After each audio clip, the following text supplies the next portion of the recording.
Сіз Саба Дулкынлары телевидениесіне келіп қошылдығыз 2 август жұмыға жетті. Узып барушы атнабызның түп яңалыклары белән эфирда атна информацион программасы. Студияда мен Райля Галявина эшлим. Исәнмесез, безнең бүгенге чыгарылышта. Игенчеләр уракка төште. Җәйнең һәр көне ашыктыра хәзер. Гаилә ил терәге. Саба шәһәр җирлеге гаиләләре бәйге сынауларын үтеп, иң исеме өчен көч сынашты. Тәрбияле бала ил байлыгы. Саба Җәмик мәчетендә дини лагерь эшли. Хәзер барсы хакында да тулырак. Урак 2024 башланып китте. Районыбыз кырларыннан икмәкнең әле шириге генә җыеп алынды. Һава торышлары тулы көчкә эшләргә ирек бирми. Яңгырлар аяк чала. Бу көннәрдә төп көч язгы культураларга юнәлдерелгән, бер үк вакытта пешән салам әзерләүдә дәвам итә. Безнең иҗат төркеме атна башында Икшермәдә Мөхәммәдшин крестьян фермер хуҗалыгында булды. Аларда барган, эшләр белән танышып кайтты. Тулырак беренче хәбәр бездә. Күктәге болытлар игенченең эш графигын кили. Күзләр аска да, өскә дә тигез карый. Һава торышлары уңай торганда бөртекләрне югалтуларсыз җыеп алырга кирәк хәзер. Уракта һәр көн ашыктыра. Икшермәлеләрнең дә тулы техника паркы басуларга күчкән чак. Комбайннар суга, КАМАЗлар ташый, җир эшкәртүче тракторлар да алгы сызыкта. Biz hozir endi sulu bosuvunda, suluni bugun gina ola boshladik. Bu bizning yoskani eng birinchi seçken sulu bosuvini. Bu yıl endi seçken suluga kelishib bitmadi. Oңышмында бәләкәйрәк, шулай да 30 центнердан югарырак күрсәтә. Biz endi bu басуны 2гә бүлгән идек. Үзебезгә кызыксыну өчен дәген 60 гектар менә иртә срокларда чәчтек, тагын 40 гектарын инде соңрак чәчкән басу моның калганы өчен күпкә яхшы бу җиргә караганда. Biz endi азимай культураларны, көзге культураларны алып бетердек. Анда 5974 центнер икмәк алып кайттык. Аларны киптереп инде урнаштырып бетердек. Хәзер инде салам ул басуларда салам преслилар, салам ташыйбыз. Анда 9 кешелек бригада эшли. Бу басудагы сулу саламын инде без җиргә сиптереп барабыз һәм артыннан ук инде җирне эшкәртеп барабыз. 30 сантиметр тирәнлеккә эшкәртеп барабыз җирне. Икшермәлеләргә кышны иркен чыгар өчен 30 000 центнер икмәк кирәк. Хуҗалык әлбәттә бу саннарны күпкә арттырып уңыш җыеп ала. Узган елгы 48 000 центнер азык запасы бүгенгә кадәр дә шактый сакланган әле. Шуңа терлекләргә азык кытлыгы проблемасы биредә юк. Кыр карапларын иярләүче Рөстәм Гәрәев, Рәис Шакиров, Айрат Хамитов эштә тоткарлык булдырмай иртәнге 7дән кырда. Иртәнге чык кибү белән алар суктыруга керешәләр. Соңгы көннәрнең яңгырлары туфракка яхшы үтте. Бөртекләрнең дымлылыгы да шуңа күрә шактый югары. Әмма кояш чыкканның көтәр чак түгел. Өстән явып тормаганда көннәрне бушка уздырып булмый диләр комбайнчылар. Бункерларның тулганын Фәрит Мөхәммәдшин көтеп кенә тора. КАМАЗ машинасы белән икмәкне ул шунда ук төяп сушилкага алып кайта. Агроном Данил Сейфуллин да техникаларны барлап, тоткарлыклар булганда булышкалап, эшне үз контролендә тота. Урак вакытында да ул игенчеләр янында. Иртә яздан шеш басуда инде без агрономнар шештек, анары җәй көннәре агырашадык гербицидлар белән. Гербицларны төнлә белән эшлибез инде. Бөҗәкләргә каршы да эшләгәндә төнлә белән генә умарташы белән изак чыкмасын өчен. Хәзер менә бүген 29 июль уборка төштек сулу басуында 100 гектарлы басу. Уңышы чагыштырмаса елга карап начар түгел, 30 центнер чыга. Кырылык булу сәбәпле инде сулу аш бу ел. Яңгырлар бик яумады. Уборкаларны Алла бирсә ватылмасалар зур югалтасы исән-сау кыска срокларда башкарып чыгарга тырышачакбыз. Погодалар возможность бирсә, Алла бирсә исән-сау гына һава хәтерсез башкарып чыгарбыз дип уйлап торабыз. Җир эшкәртүнең тирәнәйтү дигән бу ысулын хуҗалык уңышлы дип тапкан. Хәзер элекке кебек сука белән әйләндереп каплау юк ди агроном. Кулындагы линейкасы белән ул әледән-әле трактор сөрәне үткән туфрак тирәнлеген үлчәп карый. Булай эшләгәндә камыл калып бара. Ул кышын кар тотачак. Нәтиҗәдә җир йомшый, дым яхшы саклана. Киләсе елга бу мәйданнарда 1 еллык үлән чәчәргә планлаштыралар. Аннары аның артында көзге культуралар игеләчәк. Менә шулай чәчү әйләнеше сакланганда агроном күзлегеннән җир аш бирә. Солының соламы туракланып барса, әмінә бу басуларда арышныкы малларга азык итеп төрелә.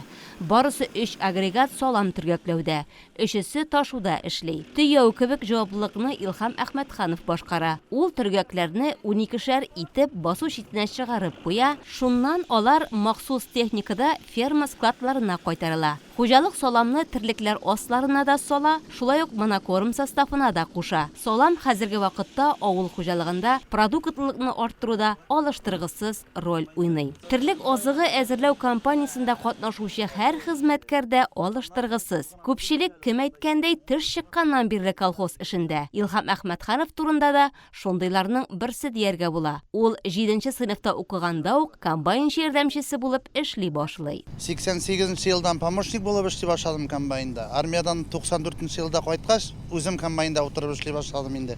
Менә шушыннан бирле икшермә ул вакытта икшермә совхозы инде, аннан соң менә КФГ-га әйләнде, шулай иттереп менә хәзер дә шушында хезмәт итәбез. Минем шушы бер техника менә, мин яз көне тотынабыз без. Кар бетүгә узымнар ниләрне, күп еллыкларын тукландырырга, аннан соң чәчүгә кирип китәбез шуннан. Аннан соң чәчү биткәч яңадан тукландыру башлана бит. Аннан соң агуга кирип китәбез. Агу биткәч менә шушы яңадан шушы салам Жериш карта шундый эшләр белән инде. Мөхәммәтшин крестьян фермер хуҗалыгында башка хуҗалыклардагы кебек амбар ишегаллары күрмәдек без. Ә менә бу горур корылманы күреп таң калдык. Бу яздан гына сафка баскан ашлык киптерү җайланмасы бүгенге көндә тулы көченә эшли. Кырдан кайткан һәрбер төк аның аша уза. Тиешле норматив таләпләр буенча складларга саклауга куела. Киптерелгән икмәк тулысынча хуҗалык максатларында файдаланыла. Терлекләргә азык запасы булып тора. Хуҗалары Зөфәр Мөхәммәтшин сүзләренә караганда, алар икмәк сату белән шөгыльләнмиләр. Бу кызыйыз әлегә Татарстан Республикасында бердән-бер, аны Барнаулда җитештерәләр. Зөфәр Мөхәммәтшин бу комбинацияны Россия күргәзмәсендә күреп кайтканнан соң үзендә булдыру уе белән яши башлый. Уйда булган менә шулай чынга да аша. Хуҗалыкка аны кую 60 миллионга төшә. Барысы да үз керемнәре хисабына башкарыла. Безнең районда юк әле мондый суршылка, без моны инде чит җирләрдә йөргәндә күреп кайттык. Штурман дип аталамның исеме. Быел безгә кыш көне кайтты да инде, быел без аны куйдык инде. Яз буе менә эшләдек тәген. Соңгы бер 20 көнлек кенә без аны җибәрдек. Җибәрүгә инде безнең элеккеге узган елгы икмәк күп иде. Башта сынап карау өчен шуны чыгардык. Хәзер инде менә уборкада эшлибез. Газ белән эшли бу суршылка. Бик җайлы инде, бөтенесе инде автоматлаштырылган дип әйтик. Чыга торган икмәкнең дымлылыгын күрсәтеп тора, компьютер белән инде бөтенесе бик җайлы. Суршилкада ике оператор Илфат Хәсәншин белән Инсаф Дәүләтов эшли. Алар биредәге системаны тирәннән белә. Аны җыю, кырудан үзләре башлаган хезмәт буларак аңышмый торган урыннары юк. Биредә барысы да автоматлаштырылган. Шуңа игътибарны бер дә югалтырга ярамый. Эш барышы экраннарда чагылып бара. Саннар тәңгәллеген сакларга кирәк, ди Илфат Хәсәншин. Хәзерге вакытта безгә басудан сулы кайтты, сулы киптерәбез.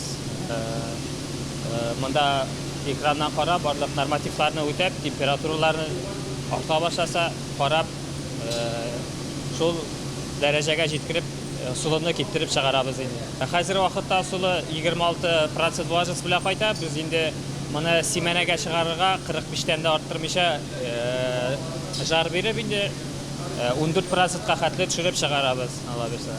Кызыйсның сәгатенә 50 тонна икмәк киптерү мөмкинлеге бар. Мондый егәрлеге белән ул кыр эшләренә һич кенә дә тоткарлык тудырмый. Һәр кайткан йөк турыдан-туры бирегә бушатылып, тиз вакыт аралыгында 13% дымлыкка кадәр киптерелеп, складларга салына. Бүгенгә аның аша көзге культуралардан 6000 центнер бөртекле узган. Хуҗалыкның тагын 100 гектардан солы, 200 гектардан будай, 546 гектардан арпа җыеп аласы бар. Рәсми яңалыкларга килгәндә бу атнада хакимият йортында район советының чираттагы утырышы үтте. Толырак Әлфия Мөбәрәкова сөйли. Атна башында Саба муниципаль район советы утырышы булып узды. Утырышның көн тәртибенә 3 мәсьәлә куелган иде. Депутатлар бер тавыштан көн тәртибен кабул иткәннән соң утырыш эшкә кереште. Беренче көн тәртибенә Татарстан Республикасы Саба муниципаль район советының 23 октябрь 2019 ел 308 номерлы карары белән расланган Татарстан Республикасы Саба муниципаль районында бюджет төзелеше һәм бюджет процессы турында нигезләмәгә үзгәрешләр кертү хакында депутатларны юридик бүлек начальнигы Альберт Миннекаев таныштырды.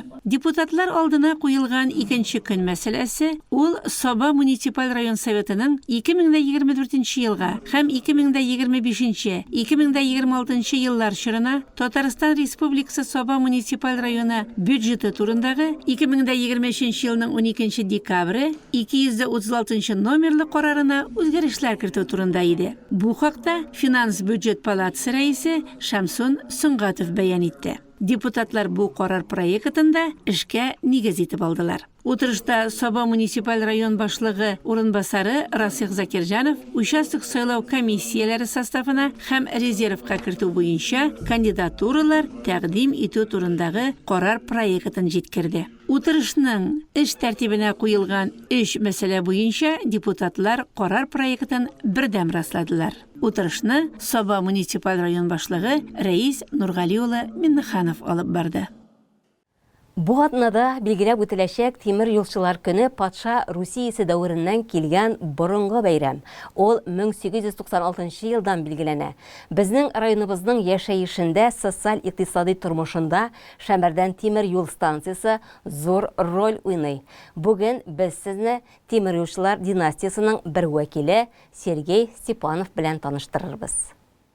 Бу атнада 4 август көнне тимир юлчылар үзләренең һөнәри бәйрәмнәрен билгеләп үтәләр. Шәмәрдәндә үзләренең хезмәт юлларын тимир юл белән бәйләүчеләр бик күп. Шуларның берсе Степановлар гаиләсе. 42 ел тимир юлда эшләгән Иван Степанович династияның башында тора. Аның оныгы Сергей Степанов безнең тимир юлдагы хезмәт стажыбыз 450 елдан артык ди. Наша династия по отцовской линии, количество человек у нас составляет 14 человек всего. Общий трудовой стаж нашей железнодорожной династии составляет 456 лет. Начиналось все с моего деда Степана Ивана Степановича. Сергей Степанов гаилә династиясе белән хаклы рәвештә горурлана. Горький тимир юлында исә аны талантлы рационализатор буларак та югары бәялиләр. Күп мәртәбәләр, рәхмәт хатлары, дипломнар, акчалата премиялар белән бүләкләнгән. Шулай ук Горький тимир юлының иң яхшы рационализаторы исеменә дә лаек булган. Рационализаторскую деятельность я еще начал в далеком 1980 году, работая в дистанции сигнализации и связи старшим электромехаником ССБ. То есть в то время еще я как-то увлекся рационализацией и до сих пор занимаюсь рационализацией. В данный момент я работаю в Казанской дистанции пути. На моем счету в общей сложности где-то около 300 рационализаторских предложений. Ну, как бы являюсь лучшим рационализатором на Горской железной дороге. Один из лучших. Сергей Александрович Шәмәрдән авылы тормышында да актив катнаша. Җиңү паровозы Шәмәрдәннең символы дип тә кабул ителә икән, монда аның өлеше бик зур. Ул аны волонтерлар белән бергә гел карап төзәтеп тора. Хәзер инде паровозның кыңгыравы да, сәгате дә, әтәше дә бар. Рядом с которым паровозом мы находимся, мы каждый год его весной к празднику 9 мая собираемся, машинисты тоже подходят тут, мы его красим, сами ухаживаем за ним. Вот он задействован, у него все электрическая часть, даже у него и прожектор горит, и буферные фонари все у него работают. Даже гудок у него, даже вот могу включить сейчас, гудок он... Слышно, да, как он гудит? Даже у него из трубы даже дым идет. Вот такой у нас паровоз. Данный вот колокольчик, это называется рында. И вот часы, как бы установил я в прошлом году праздник уже Дня железнодорожника. Раньше вот, когда не было микрофонов, поезда, как бы прибытие поезда, дежурный по станции объявлял вот таким звоном. 2 раза, 2 звона, это означало, поезд прибывает нечетный со стороны Свердловска. 1 раз звон, это получается, поезд прибывает со стороны Москвы. То есть железнодорожники уже и пассажиры привыкали к этому, они уже знали, что поезд прибывает. Такой звон был. А по часам уже у нас поезда ходили, на часы смотрели. Раньше были, конечно, они механические часы, сейчас электронные стоят тут. А раньше были механические. Как бы они на вокзале стояли первичные часы, а на зданиях уже вторичные часы были. Они уже точное время показывали. Поезда, потому что ходят четко по расписанию на железной дороге. Шәмәрдән мәдәният йортында да ул ясаган паровоз тора. Аны да бәйрәмнәр үткәргәндә гел кулланалар. Бу көннәрдә Сергей Александрович тимир юлчылар көне уңаеннан Шәмәдәннең акварель бию төркеменә йөрүче балаларга Горький тимир юлы логотипы төшерелгән футболкалар тапшырырга ниятли. Алтын куллы ир-егет һәрвакыт эзләнүдә. Ул бер генә колай тимер томырны да әрәм итми. Алар төрледән төрле фигураларга әйләнәләр. Гомумән, алтын куллы туган җирне патриоты Сергей Александровичның авылдашлары һәм коллегалары алдында да абруе зур. Бу атна ахырында илебездә тимир юлчылар көне билгеләп үтелә. Имин, хәвеф-хәтәрсез юллар сагында торучыларга бәйрәм котлаулары ирештирәбез. Тимир юл элек һәм бүгенге кебек киләчәк буыннарга да хезмәт итсен иде. Коллегам я что хочу посылать? Самое главное, чтобы здоровье нашей дороги, чтобы были все счастливы, чтобы мирное небо было над головой и благополучие в семьях. Быел илебездә гаилә елы билгеләп үтелә. Нинди генә чаралар оештырылса да, аларның үзәген гаиләләр тәшкил итә. Гаилә җылысын, традицияларын саклау, үстерү, яшь буынга аларның мөһимлеген аңлату һәр кайсыбызның төп бурычы. Шуны истә тотып, район башлыгы Рәис Миннеханов карары нигезендә районда булдыклы үрнәк гаиләләрне ачыклау максатыннан гаилә ил терәге дип исемләнгән бәйгеләр узды. Һәр җирлек уңган гаиләне барлады. Саба шәһәр җирлегендә эшләре, яшәешләре белән үрнәк гаиләләр арасында булган күңелле бәйге турында без әзерләгән хәбәрдә. Үзәк мәйданда оештырылган бу чарада байлар сабасында яшәүче иң булган, иң уңган 2 һәм оннан да күбрәк балалар тәрбияләүче 6 гаилә катнашты. Шәмсетдиновлар, Вәлиевлар, Вахитовлар, Аубакировлар, Хисамиевлар һәм Шафигуллиннар гаиләләре үзара 5 турда көч сынашты. Җирлектә шушындый 6 семья, 6 гаилә катнашалар шушы ярышларда. Аларга барсына да уңышлар телик. Бөтенесенә дә җиңүләр телик. Алга таба да мондый ярышлар, мондый мөмкинчелекләр икенче этабы зурлап үткәрелсен иде аларыса. Җирлекләрдән дә килеп, җиңүчеләр белән берлектә. Менә шушындый бәйрәмнәрне оештырганнар өчен ЗАГС бүлегенә Рәис Нургалишның әмере белән барлыкка китерелгән шушындый бәйрәмнәр күбрәк булсын иде дигән өметтә каласы килә. Японлар, ишексезнең тормышлар, күпләрен көкәеп өстәп яудырыгыз алкышлар. Сезнең нурлы йөзегездән иңә безгә бәрәкәт, сәхнә түрләрен шаулатып бергә яшәү рәхмәт. Бер күрешү бер гомер дип әйткәннәр барынлар, әгъзәле җырлары онытылсын борчулар. Бер күрешү бер гомер дип әйткәннәр барынлар, әгъзәле җырлары онытылсын борчулар. Гаиләләре белән таныштыру этабында һәр гаилә иҗады якын килде. Гаиләнең бер генә әгъзасы да читтә калмады. 5 бала тәрбияләүче Шафигуллиннар арада иң зур гаилә иде. Гөлия, гаиләнең мин бизәге. Тормышыбыз җәйләргә тиң, яшьлек алда бит әле. 5 балага гомер бирдек. Бик кадерле балалар. Уңышлары белән көндә сөендереп торалар. Түгәрәкләргә йөриләр, җырлыйлар да, бииләр. Спортта да алдынгылар, шигырьләр дә сөйлиләр. Балалардан иң олысы, исемем минем Ришат. Яхшы укый мәктәбемдә, әти-әнием гел шат. Инде 5-нчегә күчтем, шахмат, баскетбол уйныйм. Бик күп төрле ярышларда призлы урыннар яулыйм. Минем исемем Камилә. 8 яшым тутырдым. Көчне сынна бәйгеләрдә төрле районда булдым. 2-нчегә күчтем инде. Спортны мин яратам. Шахмат уйныйм, оста йөзәм, кирәксә биеп китәм. Минем исемем Ралиня. 5 яшь кына димәк. Минем инде 5 медалем бар. Бар беләсе килсәгез. Гимнастиканы бик яратам. Бадминтонны шәп уйныйм. Бәрәкәш бакчасына һәр вакытта анан яклыйм. Минем Дина була. Тиктеме апай кебек. Мен ашашкыны. Тынавжымдан кіліп. Опада бірге бейім.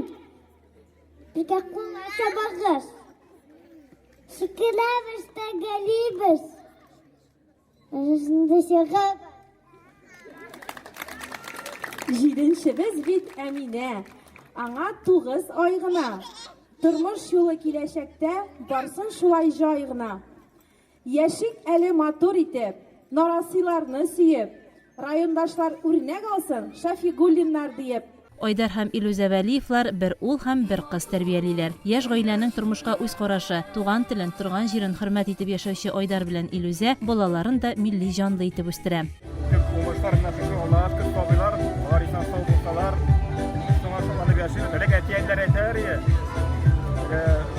Хәзер без балалар чәчәде, чыннан да шулай икән. Алар өчен генә шатланып сөйли башлыйбыз инде. Аларга дәрәҗәдә алсалар, бездә авырсаны яучылык күрәбез, барысы да әйттеләр булсын. Тормышлар тыныч булсын. Иң беренче гаиләдә бер-береңне аңлап, бер-береңне санлап, ишетеп яшәргә кирәк дип уйлыйм. Шулай булган чиракта гына гаиләдә татулык була, иминлек була, балалар исән-сау булсын, үзебез исән-сау булсын һәм илләребез тыныч булсын. Гырыф-гадәтләребезне саклауның күркәм бер гадәте татар хатын-кызларының аш-суга оста булуы. Шуңа да бәйгедә катнашучы әниләр гаиләләрен милли ашлар белән сыйлау осталыгында сыналды. Мәртәбәле жюри аларның һәркайсын җентекләп карап, үзенең бәясен бирде. Токмаш кисүне без иң беренче чиратта аның тиз башкаруына инде. Аларга тиз генә җәеп, токмашны тизенә кисүенә, һәм инде әлбәттә аның юллыгына. Шамсетдиновлар беренче булды. Гаиләсенең токмашы әзер. Һәм инде әлбәттә аның күплегенә, күләменә карап, әлбәттә инде. Чөнки бөтен гаиләне туйдырырга кирәк дип, бөтен гаиләне туйдырырга. Инде тормышта төп бәя бирүче ул әлбәттә гаилә, тормыш иптәше һәм балалар. Субханаллах. Төреп карыйлар, төреп өйрәнә торалар. Гөлназ бик әйбәтләп кенә матур итеп кенә токмаш кисә, һәр вакытта да шулай җан биреп торасыңмы? Әйдәле, идә торган бармы бәбине? Чөнки бит токмашлашның тәмле булуы да кирәк, шулаймы? Алла оныткан. Булгалы иде ди, бер-ике. Ну, бер-ике булгач таяр инде. Безнең гаиләләр әзер. Әтиләр дә читтә калмады. Иң авыр эш яшь бала биләү осталыкларын күрсәттеләр. Төрле кызыклы сорауларга җавап бирү, иҗади чыгыш этапларында да гаиләләрнең татулыклары, булганлыклары ачыкланды. Якыннары өчен туганнары, дуслары җан атып ярдәм итеп торды. Гаилә бәйрәмен күзәтергә Саба халкы да шактый килгән иде. Алар өчен үзәк мәйданда берничә өстәлдә бизәнү аксессуарлары ясау, футболка бизәү буенча һәм башка мастер-класслар гөрләде. Гаиләләр бу бәйгегә зур әзерлек белән килгән иде. Һәр кайсы үзенә йөкләнгән бурычны бик яхшы үтәде. Нәтиҗәдә Вәлиевлар, Шәмсетдиновлар һәм Вахитовлар гаиләләре Саба шәһәр җирлегенең рәхмәт хатына һәм кызыксындыру бүләгенә ия булдылар. Инде 3нче урынга Шафигуллиннар, 2нче урынга Аубакировлар һәм 1нче урынга Хисамиевлар гаиләләре лаек дип табылды. Аларга да рәхмәт хаты һәм акчалата бүләк тапшырылды. 18 ел яшибез. Аллаһка шөкер, бер-беребезне хөрмәт итәбез, яратабыз. Балаларыбыз сагын, үзебез шөкерле. Акыллылар, бер шулай акыллы булсыннар, хезмәт сөйшәнсеннәр. Инде көтмәгән идек. Рәхмәт жюрига шулай бәяләгән өчен. Мине дә лаеклы гаилә җиңсенлек теләгән идем. Димәк, лаеклы дип тапканнар икән инде. Шуннан да рәхмәт. Призлы урын алучы гаиләләр бәйгенең район этабында үз көчләрен тагын бер кат сынаячак. Ахырдан районыбыз үзешчәннәре бәйрәмне тамаша итәргә килүчеләргә күңелле концерт бүләк итте. Саба Җәмик мәчете каршында җәй айларында үткәрелә торган рухи сәламәтләндерү ял сәгатьләрен балалар да, аларның әти-әниләре дә зарыгып көтеп ала. 31 июль көнне кыз балалар өчен бер атналык җәйләү төгәлләнде. 1 августтан исә биредә ир балалар өчен җәйләү башланып китте. 25 июльдән 31 августка кадәр Саба Җәмик мәчете каршындагы җәйләү кыз балалар өчен оештырылган иде. Аның төп максаты балаларны кичә яшьтән үк ислам дине кануннары белән таныштырып, ислам нигезләре буенча башлангыч белем бирү, балаларның ислам кануннары буенча яшәргә теләген арттыру, әхлагын үстерү, дини белемнәрен киңәйтү. Балаларга ислам нигезләре һәм сәламәт яшәү рәвеше буенча дәресләр, саф һавада актив уеннар, викторина, бәйгеләр, мастер-класслар һәм мәдәни белем бирү дәресләре үткәрелде. 55 балага Галиме, Дания, Фирая, Гөлгүнә апалары биргән дәрес сабаклар үтемле дә, ошаулы да булган. Волонтер кызлар Алсу, Ойша да һәр шакалар белән янәшә булып ярдәм иткәннәр. Кызлар бер тавыштан ял да иттек, укыдык та, өйрәндек тә. Алга таба да өйрәнгәннәребезне кабатлап торачакбыз диләр. Мин бу мәчеткә кирәм бик ошаттым. Күбәй бирделәр. Узган елда әйбәт булды. Шунда каты шуй безнең укытучы апа, безнең исеме Фирая апай. Аның белән шунда кызык, и без күп дугалар өйрәндек. Ул безне намаз укырга, тәһарәт алырга өйрәтте. Безне монда шунда тәмле ашаталар. Миңа монда бик ошый. Безнең укытучы Фирая апа. Фирая апа ул безгә ничек ислам дине белән яшәргә өйрәтте. Намазлар укырга, дугалар, тәһарәт алырга һәм башкалар. Безне монда бик тәмле ашаталар. Мин рәхмәт әйтәсем килә Алмаз хәзрәткә һәм апа абыйларга безгә күңелле ял биргәнгә. Бу лагерьга мин 2нче ел йөрим. Миңа бу лагерь бик каты ошый. Монда без дугалар укыйбыз, намаз укырга өйрәнәбез, тәсбих тартабыз һәм тәһарәт алырга өйрәнәбез. Монда безне бик тәмле итеп ашаталар. Җәйләүнең соңгы көнендә бер атналык уку эшчәнлегенә нәтиҗә ясалды. Иң тырыш кызларга рәхмәт хатлары һәм истәлекле бүләкләр тапшырылды. Остазлары да кызларга изге теләкләрен җиткерделәр. Алланың биргәненә шөкер, әлхәмдүлиллә. Раббым Аллабыз миңа дагын балалар белән тәүге тапкыр, беренче тапкыр эшләвем. Бик дулкынландым, конечно. Монда ни итер өчен балаларны аларга дөрес бирем бирә белермен микән? Алар белән аралаша алырмын микән дидем. Раббыбызның ярдәме белән, бала чагаларның әйбәтлеге белән, әлхәмдүлиллә. Аллаһ Тәгалә мине шул хәтле күркәм, шул хәтле тыйнак, шул хәтле менә белемгә омтылып тора торган балалар белән бүләкләде. Аллаһ Тәгаләнең рәхмәте белән балаларым белән аралашып 7 көн буена аларга дин дәресләр алып бардым. Лагерда барлыгы 55 бала, кыз бала инде 3 төркемгә бүлделәр. Минем шәхсән үземнең төркемендә 16 бала булды. Шул 16 бала белән эшләдек инде без. Әлхәмдүлиллә, мин инде үземне һәр вакытта әйтәдерем. Элек укыган вакыттан укытучы нигә булмадың син, нигә булмадың син дигән бик күп сораулар киләдер. Юк, миннән укытучы чыкмый, мин булдыра алмыйм, тем более мин балалар белән эшли алмыйм дигән. Тагын шушы кабатланып әйтәм инде, Раббыбыз ул бөтен юлны дагын ача, дингә омтылу юлын дагын, монсын дагын Аллаһ Тәгалә миңа шундый сәләтне бирде. Әлхәмдүлиллә, мин үз өстемә йөкләгән йөкләмәне барып чыктым дип торам. Балаларны да бик яраттым, алар белән бергә яратышып, шул хәтле дус тату итеп 7 көн буена матур итеп укыдык. Бик зур менә шул рәхмәтемне әйтәсем килә, әлхәмдүлиллә. Безнең шушы оештырган лагерьне дин дәресләре дип атала инде бу, балаларга лагерь дибез инде әйеме. Сабаз Җәмигъ мәчетенең имам хәзрәт Алмазга һәм аның белән бергә эшләүче барлык остазларга, Илмира ханымга һәм тагын укучы балалар менә алар вожатый булып килделәр. Гайша белән Алсу һәм Фәридә, алар балаларга төрле уеннарны, шул хәтле мавыктыргыч, шул хәтле кызыклы итеп уйнатып, уеннар белән алып барып, һәм аннан соң шушы үзебезнең аш-су нинәдәген рәхмәтемне әйтәсем килә Әлфизә Мифтасовны, мин аның белән эшләгән идем. Шушында бик тәмле итеп ашаттылар, балалар барсы дагы канәгать булып калып, бөтен әйберләрне тәмле итеп ашлап, дугалар кылып, рәхмәтләр әйтеп чыгып киттеләр повар апаларыбызга инде. Көн сайын кызларга билим бирүдән тыш, төрле интеллектуаль һәм хәрәкәтле уеннар оештырылган, хәләл туклану әзерләнгән. Биредәге соңгы көндә балалар өчен истә кала торган булды. Уеннарда катнашып, бүләкләр оттылар. Бер төркем иганәчеләр тарафыннан әзерләнгән күчтәнеш пакетларга да ия булдылар. Бу көннәрдә җәйләүдә 70ләп ир бала дини белем ала, ял итә.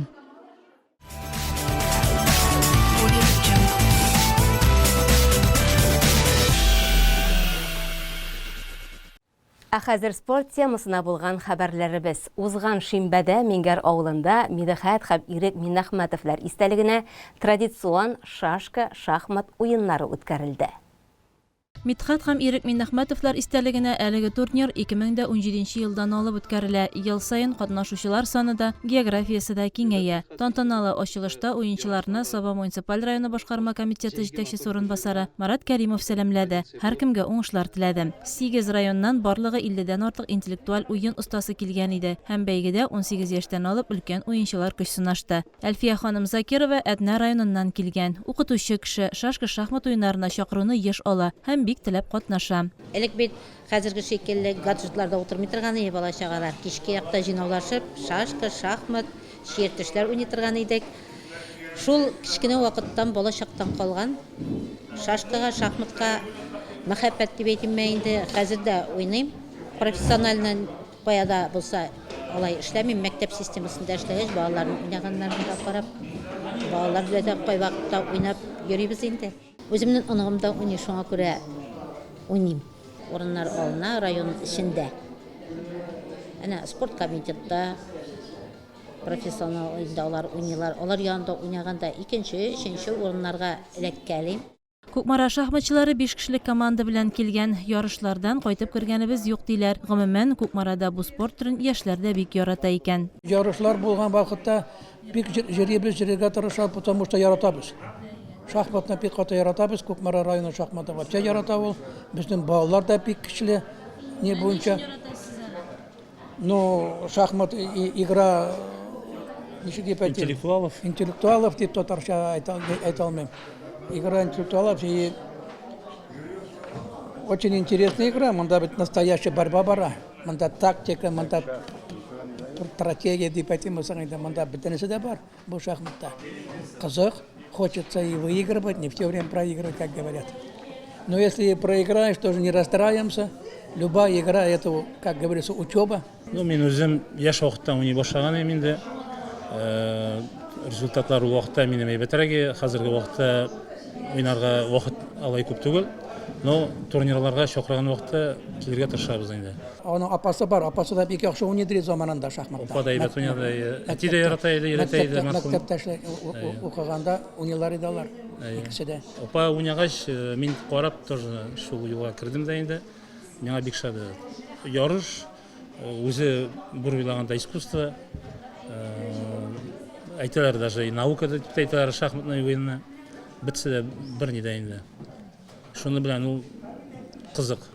Увлекательная очень увлекательная игра. Бойлар сабасыннан ветераннар төркемендә уйнаучы Азат Әхмәтов һәр ике төрдә дә иң осталардан санала. Россия күләмендәге бәйгеләр призеры. Бу турнирны оештыруда башлап йөрүчеләрнең берсе. 17 елдан бері оештырабыз бу ярышны Мингәрдә. Рәхмәт Җәүдәт Митхатовичка, акчалар бирә, спонсирует итә, урыннар.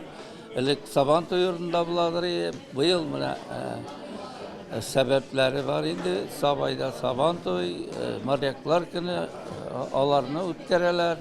Без менә Мингәр клубында двоеборье, шахмат, шашканы кушып шутлана торган ярыш үткәрәбез.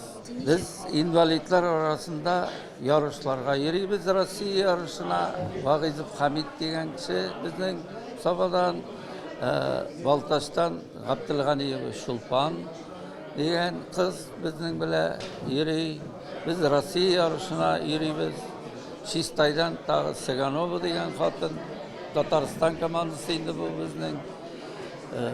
Үткән ел булдык Владивостокта, быел булдык Анапада. Менә шулай итеп уйнап йөрибез инде. Мин основной шашканы яратам. Шашка буенча разрядларым бар инде минем.